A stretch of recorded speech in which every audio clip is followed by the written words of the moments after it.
कागज की नाव। बारिश की हल्की बूंदें गली में गिर रही थीं। कीचड़ से भरी सड़क पर एक छोटा सा लड़का बैठा था। नाम था समी। उसके हाथ में पुराना कागज था जिस पर कभी किसी ने सपना लिखा होगा। समी उस कागज से नाव बनाता और पानी में छोड़ देता। हर नाव के साथ वो धीरे से कहता, मुझे भी बहा ले चलना, यहां से दूर। उसका घर बहुत छोटा था, पर परेशानियां बहुत बड़ी। पिता रोजगार की तलाश में शहर गए थे, माँ सिलाई करती थी और समी सपनों को मोड़कर नाव बनाता था। एक दिन बारिश तेज हो गई। नावें बहते बहते नाली में चली गईं।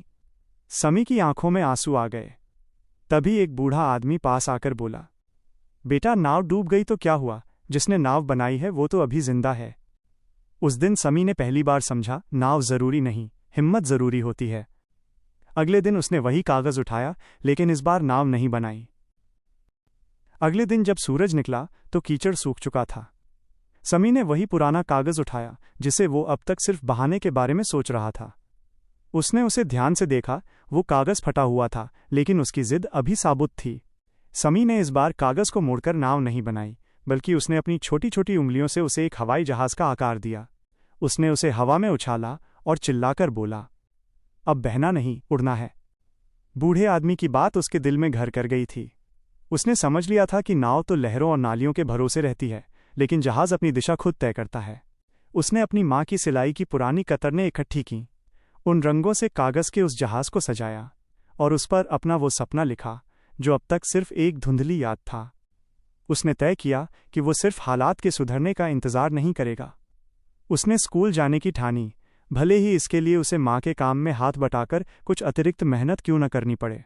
साल बीते, बारिशें फिर आईं, गलियां फिर भरीं, पर अब समी सड़क पर बैठकर नाव नहीं बनाता था। आज वो शहर के सबसे बड़े दफ्तर में बैठा था और उसके सामने एक नक्शा फैला था, एक ऐसा घर बनाने का नक्शा जहां छत से पानी नहीं टपकता था। उसकी मेज के कोने पर आज भी वो पुराना मुड़ा हुआ कागज का जहाज रखा था। वह उसे याद दिलाता रहता था कि साधन खत्म हो सकते हैं, पर साहस कभी नहीं डूबना चाहिए। जहां समी की हिम्मत एक नया रूप लेती है। एक नया किनारा। समी ने उस पुराने कागज को उठाया। वो गीला होकर थोड़ा गल गया था, लेकिन फटा नहीं था। उसने उसे धूप में सुखाया और इस बार उसकी नाव नहीं बनाई।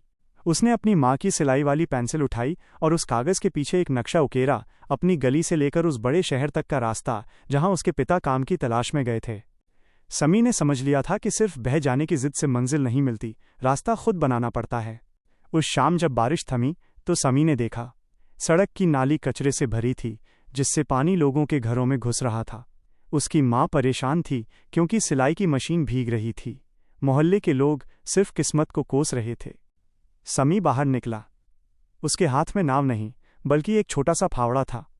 वो छोटा था, पर उसकी हिम्मत उस बूढ़े आदमी की बातों से बड़ी हो चुकी थी। उसने अकेले ही नाली के मुहाने से कचरा हटाना शुरू किया। उसे देख मोहल्ले के दूसरे बच्चे भी आ गए। जो हाथ अब तक सिर्फ कागज मोड़ते थे, आज वो पत्थर हटा रहे थे। देखते ही देखते गली का पानी निकल गया। उस रात समी ने उस कागज पर लिखा, मैं नाव बनकर बहूंगा नहीं, मैं वो किनारा बनूंगा जो लहरों का रास्ता बदलेगा। कुछ दिन बाद जब उसके पिता शहर से खाली हाथ और थके हुए लौटे, तो समी ने उन्हें वही कागज दिखाया। उस पर अब कोई सपना नहीं लिखा था, बल्कि एक हिसाब लिखा था उन छोटे मोटे कामों का जो उसने और मोहल्ले के बच्चों ने मिलकर शुरू किए थे। समी ने पिता का हाथ थामकर कहा, पिताजी, शहर जाने की जरूरत नहीं, हम अपनी इसी छोटी गली को बड़ा बनाएंगे। कहानी अब एक ऐसे मोड़ पर पहुंचती है जहां समी की छोटी सी कोशिश एक आंदोलन बन जाती है।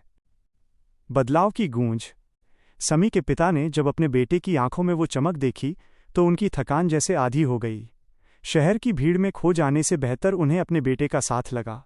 समी ने उस पुराने कागज के पीछे जो हिसाब लिखा था, वो दरअसल मोहल्ले के रद्दी और बेकार सामान को फिर से काम में लाने का एक छोटा सा प्लान था। समी ने मोहल्ले के बच्चों के साथ मिलकर एक टीम बनाई जिसे उसने नाम दिया हिम्मत की टोली। समी का नया सफ़र। हुनर का इस्तेमाल। माँ की सिलाई से बचे हुए कपड़ों के टुकड़ों से समी ने थैले बनाने शुरू किए। पिता का साथ। पिता ने शहर से सीखी हुई थोड़ी बहुत कारीगरी का इस्तेमाल कर लकड़ी के पुराने बक्सों से खिलौने बनाना शुरू किया। कागज़ की नई शक्ल। जिस कागज़ से समी कभी नाव बनाता था, अब उसी कागज़ की लुगदी बनाकर वो सुंदर मूर्तियां और सजावट का सामान बनाने लगा। धीरे धीरे वो गली जो सिर्फ कीचड़ और बारिश के पानी के लिए जानी जाती थी, अब कारीगरों की गली के नाम से पहचानी जाने लगी। एक दिन वही बूढ़ा आदमी फिर से वहां से गुजरा। उसने देखा कि समी अब सड़क पर बैठकर नाव नहीं चला रहा था, बल्कि अपनी छोटी सी दुकान के बाहर खड़ा ग्राहकों से बात कर रहा था। बूढ़े आदमी ने मुस्कुराते हुए पूछा, बेटा आज नाव नहीं बनाई? समी ने बड़े गर्व से अपनी दुकान की ओर इशारा किया और कहा, बाबा नाव तो बह जाती है, मैंने अब पतवार थामना सीख लिया है। समी ने उस पुराने फटे हुए कागज को एक फ्रेम में जड़वाकर अपनी दुकान के सबसे ऊपर लगाया था। वो कागज अब कोई कूड़ा नहीं था, वो एक निशानी थी, इस बात की कि इंसान की किस्मत उसके हाथों की लकीरों में नहीं, बल्कि उसके कुछ कर गुजरने के जज्बे में होती है। उस रात जब बारिश हुई तो समी डरा नहीं। वो अपनी खिड़की पर खड़ा होकर गिरती बूंदों को देख रहा था। उसे पता था कि अब उसके घर की छत मजबूत है और उसके इरादे उससे भी ज्यादा। अंतिम संदेश, हाथ की लकीरें और कागज की तकदीर। बरसों बाद उसी गली में एक आलीशान स्कूल बन चुका था। उस स्कूल का नाम था हिम्मत की पाठशाला। समी अब एक बड़ा आदमी बन चुका था, लेकिन उसकी सादगी वैसी ही थी। स्कूल के उद्घाटन के दिन वही बूढ़ा आदमी जो अब बहुत कमजोर हो चुका था, भीड़ में खड़ा समी को देख रहा था। समी ने उसे पहचान लिया और मंच पर बुलाकर अपने पास बिठाया। समी ने माइक हाथ में लिया और वहां मौजूद बच्चों से कहा, बच्चों, सालों पहले मैं इसी गली के कीचड़ में बैठकर कागज की नावें बनाता था। मैं चाहता था कि वो नावें मुझे कहीं दूर ले जाएं, क्योंकि मुझे लगता था कि मेरी किस्मत इस छोटी सी गली में कैद है। पर उस दिन इन बाबा ने मुझे एक बात सिखाई, नाव डूब सकती है, पर उसे बनाने वाला हुनर और उसे चलाने वाली हिम्मत कभी नहीं डूबती।